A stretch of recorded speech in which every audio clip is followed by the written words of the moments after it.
So guys, welcome back to Updated Eden Channel. Nama gue Greg. Jadi banyak banget dari kalian yang komen dan request untuk kita nge-review laptop dengan harga 10 juta.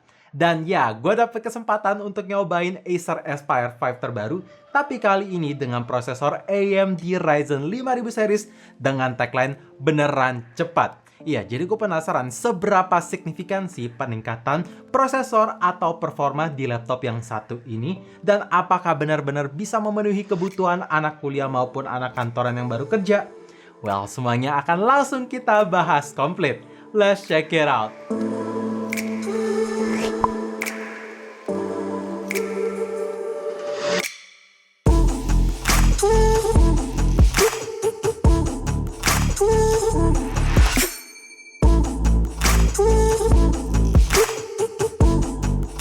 Pertama-tama gua mulai dulu dari bagian tampilan layar. Untuk ukuran membawa sebesar 15,6 inch, resolusi 1366x768 pixel, panel TN LCD display, dan refresh rate menggunakan 60 Hz. Sedangkan untuk desain memang sudah menggunakan narrow bezel, tapi menurut gua masih kurang tipis. Iya, bezel atasnya masih berasa tebal, sedangkan untuk bezel pinggir kiri kanannya nggak tipis-tipis amat. Jadi untuk desain oke aja, walaupun memang sudah terlihat cukup kekinian. Lanjut, gimana soal kualitas layar? Well, kalau gue ngeliat di official store Acer, mereka ada jual dua varian, yaitu varian Full HD dan HD. Nah, kebetulan unit yang sekarang gue pegang adalah varian HD, jadi dalam segi detail atau resolusinya masih kurang tajam. Tingkat akurasi warnanya pun masih kurang akurat, apalagi karena layarnya ada lapisan anti-glare, jadi viewing angle-nya kurang. Yes, as in, ketika posisi layar itu nggak sejajar dengan posisi mata, warna akan pudar, pucat, wash out, jadi kurang oke aja, apalagi dalam segi brightness pun masih kurang ngangkat. Jadi udah saatnya Acer bisa memberikan panel IPS dan resolusi Full HD di seluruh Aspire 5 series. Dan ngomongin soal hinge, ini sangat kuat banget. Sampai-sampai nggak bisa dibuka pakai satu tangan, harus menggunakan dua tangan. Tapi untuk rotasinya gue suka nih, karena bisa support sampai 180 derajat. Bahan material di laptop ini menggunakan dua jenis bahan. Untuk top lid cover menggunakan aluminium asli, sedangkan untuk di bagian dalam keseluruhan menggunakan polikarbonat dengan finishing doff matte ala-ala aluminium tanpa ada aksen apapun, jadi terlihat premium. Dan kalau kita lihat di bagian hinge dalam, ada warna abu-abu dengan tulisan Aspire, jadi membawa dua tone warna juga.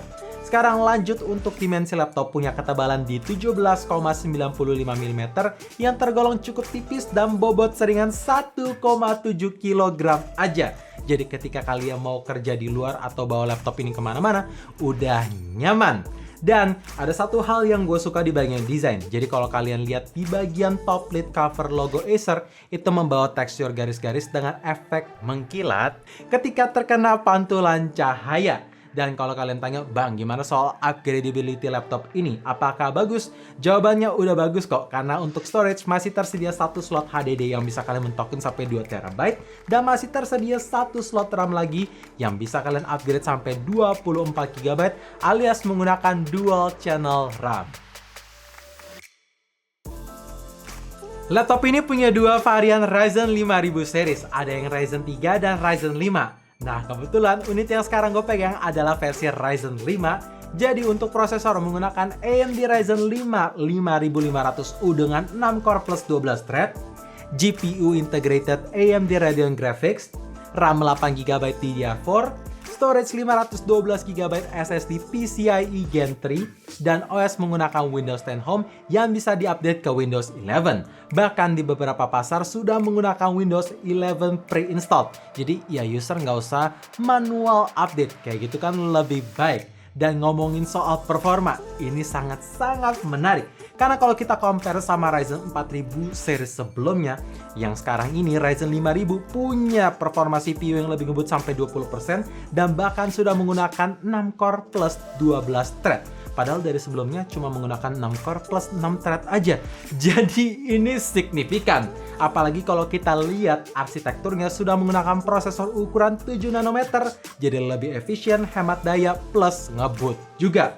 Oke, ngomongin soal performance in real life, gue ngetes pakai game CSGO, game mainstream yang udah pasti kalian tahu. Dengan settingan rata kanan, resolusi HD bisa dapat FPS di angka 90-110 dengan rata-ratanya di angka 100 yang sangat playable. Apalagi untuk fan-nya menurut gue masih tergolong cukup gak berisik ya. Apalagi ketika kalian mau pakai headset, nyaris gak kedengeran. Karena ya udah imersif sama gamenya juga sih. Nah, karena gue penasaran dengan performa laptop ini, gue coba tes game kedua yang lebih berat yaitu Phasmophobia. Dengan settingan medium dan resolusi HD bisa dapat FPS di angka 20-30 FPS dengan rata-ratanya di angka 22 yang masih cukup playable. Oh ya, ngomongin soal koneksi, karena laptop ini sudah menggunakan antena XOM, jadi jangkauannya bisa menyeluas sampai 360 derajat. Sehingga ketika mau browsing-browsing ataupun main game online, koneksinya bisa reliable dan diandalkan. Sekarang gimana kalau kalian tanya soal editing video bang? Gue udah coba ngedit video di Adobe Premiere dengan resolusi 1080p dan durasi 5 menit. Ternyata waktu rendernya cuma makan waktu 3 menit aja. Padahal ini GPU-nya menggunakan integrated graphics.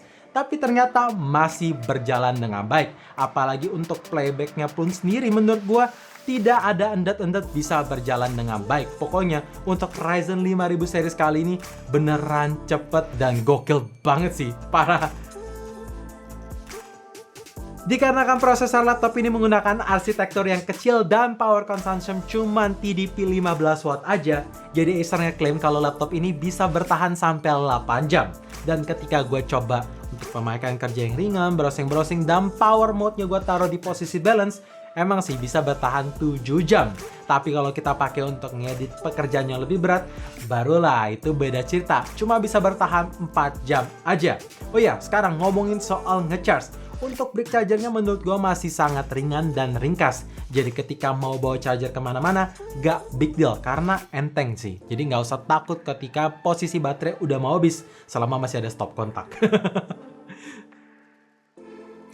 Keyboard di laptop ini membawa full size layout sampai tersedia numpad. Dan untuk typing feels-nya sendiri menurut gue memang ini tactile tapi nggak gitu berisik. Gak keras karena ya cukup tebal. Key travel memang di awal pemakaian tuh butuh kebiasaan karena cukup sering typo, tapi makin dipakai makin nyaman kok. Cuman satu hal yang disayangkan tidak tersedia LED backlight. Jadi ketika kalian mau kerjain tugas di malam hari atau ngetik-ngetik di tempat kondisi kurang cahaya, wah agak terhambat. Perlu ada lampu meja tambahan supaya nggak typo aja. Sekarang lanjut ngomongin soal touchpad. Untuk ukurannya ya di tengah-tengah, nggak gitu besar dan nggak gitu kecil. Dengan feels yang halus, nggak endet-endet, clicky. Tapi kalau misalkan kalian mau tekan di bagian atas, nggak bisa. Jadi so far so good, kecuali satu itu aja sih yang disayangkan.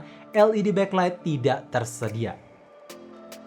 Sekarang gimana soal port I/O di laptop ini? Well, untuk di samping kiri tersedia satu charging port, LAN port, HDMI port, USB 3.2 Gen 1 dengan fitur power off charging feature di salah satu USB portnya, dan ada USB Type-C.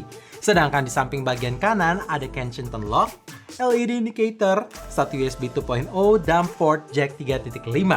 Jadi cukup disayangkan tidak tersedia SD card reader maupun micro SD card reader, dan port Type-C-nya belum support Thunderbolt 4, jadi tidak bisa menerima power delivery. Ya, semoga di next Acer bisa memberikan minimal SD card reader dan Thunderbolt 4 supaya laptop ini jadi kekinian aja, fiturnya lengkap. Tapi ya udahlah ya, lanjut. Sekarang kita bahas sound quality. Laptop ini membawa stereo speaker, jadi ada dua speaker yang posisinya ada di bagian bawah kiri kanan dengan kualitas suara yang menurut gua oke lah, standar, gak jelek-jelek amat dan gak bagus-bagus juga. Jadi buat kalian yang penasaran gimana sound quality laptop yang satu ini, langsung gua pasang.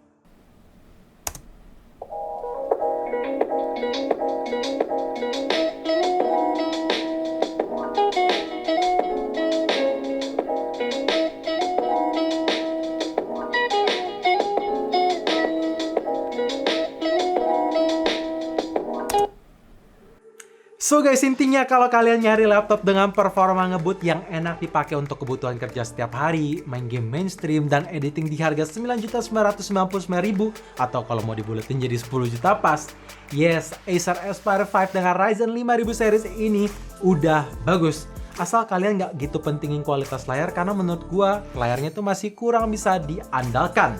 Tapi kalau misalkan kalian ada budget lebih, ya ambil aja varian yang Full HD, maka itu lebih baik. So, thank you for watching. Jangan lupa like dan subscribe channel ini sekaligus nyalain notifikasinya juga supaya kalian tahu kapan video baru diupload. And as always, stay safe, stay healthy, dan stay updated with up to date.